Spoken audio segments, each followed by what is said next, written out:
every movie has random trivia. And here at Trivial Theater, I explore some of these movies and the random circumstances that make them the weird creations we love. This week, we're keeping it cool. I'm covering a movie that'll transform the way you look at live action animation? Well, this is strangely appropriate considering we're covering 1992's Cool World. This modern hybrid of cartoon / live action starts with Las Vegas at the end of World War II.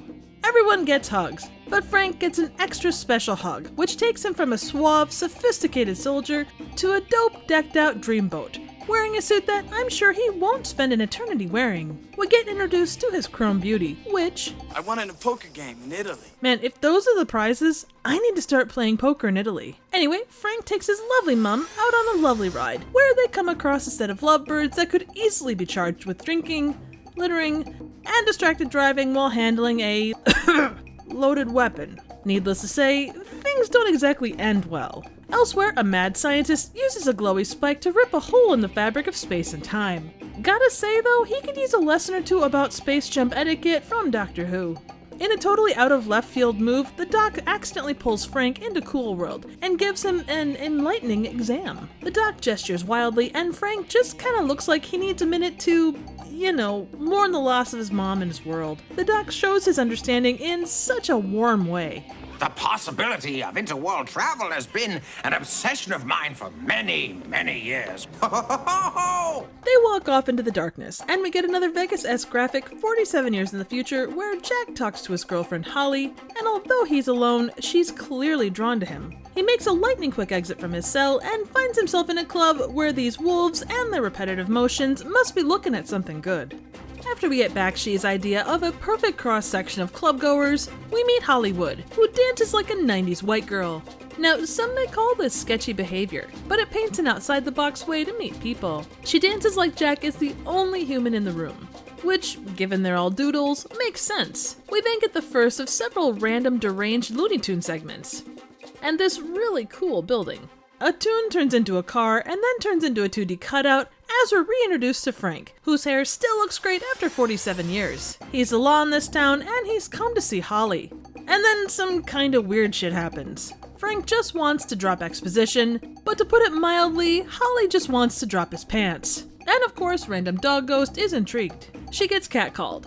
And then, I'm not 100% sure what's going on. There's a quick return trip to 90s Vegas, and then a lightning trip back to Cool World, where Holly boops Jack on the nose, and then honks him for good measure. Holly shows Jack around town via weird Congo line. Then Frank introduces us to the one and only rule of Cool World. The first rule of Fight Club is, you do not talk about Fight Club. Oh, oops. That's the wrong clip. I mean... Noids do not have sex with doodles. In return, Jack drops a sick burn. Where'd you get your hair done, by the way? We get an unexpected Daffy Duck cameo and a view of Cool World's unique architecture from a stunning perspective. After we find out that Frank's partner Nails is allergic to clouds, Frank crashes Holly's party, grabs a cigarette, and blows better things than smoke rings. In turn, Jack shows up for a stimulating conversation, and Holly comes in an explosive way. I'm thinking she got a happy ending, and it's so monumental that the doodles stop in their tracks. The blinking session is accompanied by a very sexy sax,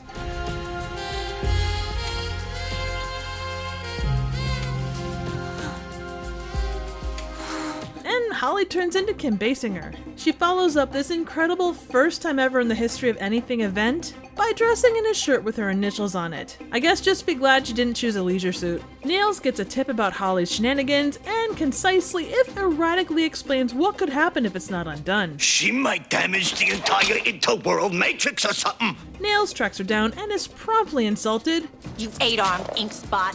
Who do you think you're dealing with? Right before he's sucked dry with a fountain pen. R.I.P. Nails. The lovebirds escape to the real world, where Holly enjoys her surroundings and takes lounge music in a slightly more provocative direction. Baby, let's make love. Frank finds Nails' outline and pulls a Hulk move before going to the real world himself. Weird shit starts to happen to Jack, but nobody really seems to notice, even though it affects his ability to walk and drive. Holly is equally affected. It's like they have some kind of cartoon-based STD or something. Anyway, the only thing that can stop the transformation is a spike, which just happens to sit at the top of a casino. I mean, in Vegas, where else would it be? We get a Coors product placement that's as subtle as Holly trying to fix a massive wedgie. And then she gets tossed from a casino. All I can ask is, short of counting cards, what could she possibly do to get kicked? Unless she did that toon transformation thing again, there are some things that you shouldn't even do in Vegas. She sneaks back into the casino, where she clashes with the elegant 90s decor. Frank tracks her down as she does a balancing act in heels, which I gotta give her props for. But all praise ends after she yeets him off a building. And I have to ask if the sparks and people randomly turning into toons is the natural reaction to Vegas' signs, cause if that's the case, it strikes me as a real problem. Holly finally reaches the spike and unleashes whatever the fuck this is.